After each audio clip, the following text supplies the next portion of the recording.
Brought to you by Techno Camon 30 series.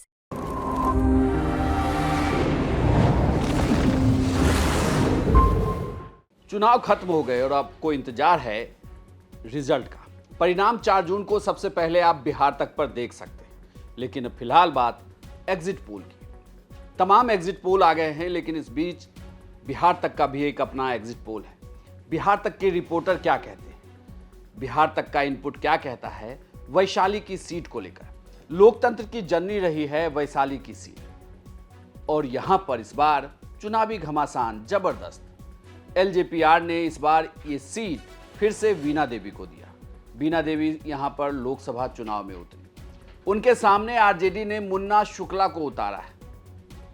इस seat पर 2 forward जातियां आमने सामने, एक राजपूत और दूसरे भूमिहार।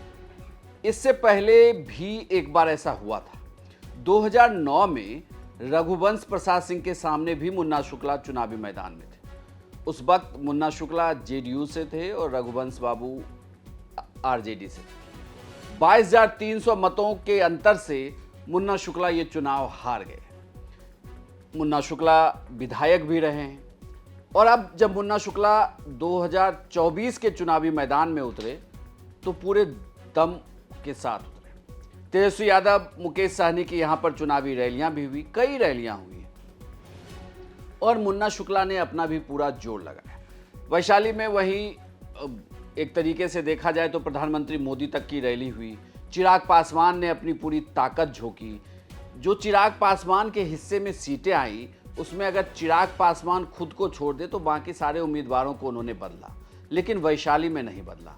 वैशाली में वीणा देवी ही चुनाव मैदान में थी। वीणा देवी की तरफ से, या यूं कहें कि एलजेपीआर की तरफ से, ये सीट पर चुनाव का भी दिलचस्प लड़ा गया। चुनाव के दिन कुछ शाम तक एक तरीके से खबर भी आई कि वीणा देवी के साथ क्या मारपीट की गई है। हालांकि इस खबर का खंडन कर दिया गया, लेकिन यहाँ चुनाव बहुत दिलचस्प हुआ, और 2 बड़ी जातियों के बीच में सबकी नज़र इस बात पर थी कि यहाँ पर अति पिछड़ा किसके साथ जाता है और भूमिहार वोटर किसके साथ चले जाते हैं। क्योंकि इसके पहले भूमिहार वोटरों का यहाँ पर टर्न आउट जो था वो वीणा देवी के पक्ष में रहा, या यूँ कहें कि एनडीए के पक्ष में रहा था। लेकिन इस बार यहाँ आरजेडी ने कैंडिडेट उतारा मुन्ना शुक्ला को, और लालू यादव, तेजस्वी यादव की ये रणनीति यहाँ पर काम करती हुई नजर आती है। चुनावी मुकाबला बड़ा दिलचस्प है। जीत हार का अंतर बहुत थोड़े से मतों का ही हो सकता है। हालांकि पिछली बार ये अंतर बड़ा अंतर था, लेकिन इस बार ये अंतर काफ़ी छोटा हो सकता है। पिछली बार 2,34,000 मतों से जीती थी, लेकिन इस बार वीणा देवी को लेकर भी थोड़ी एंटी इनकम्बेंसी का फैक्टर काम कर रहा था। जनता थोड़ी कंफ्यूज थी चुनाव से पहले कि ये किसकी तरफ है, क्योंकि ये पशुपति पारस की गुट में थी, फिर चिराग पासवान के साथ आई और लोकसभा के चुनाव में इन्हें टिकट भी दे दिया गया। लेकिन मुन्ना शुक्ला की आपको तारीफ करनी होगी। टिकट लिया, चुनावी मैदान में डटे रहे, और चुनाव बहुत शानदार उन्होंने लड़ा।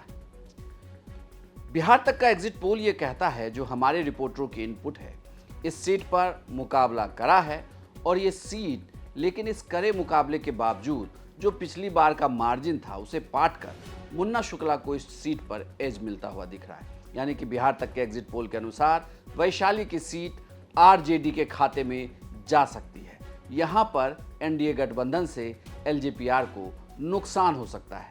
वीणा देवी यहाँ चुनाव हार सकती है। हालांकि ये जीत हार का अंतर काफ़ी थोड़ा होगा, लेकिन हमारा एग्जिट पोल कहता है कि एज मुन्ना शुक्ला को मिल सकता है।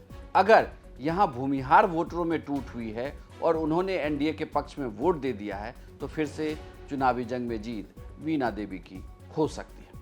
हर एक सीट का एग्जिट पोल आप बिहार तक पर देख सकते हैं। साथ ही 4 जून को सबसे तेज नतीजे सिर्फ बिहार तक पर।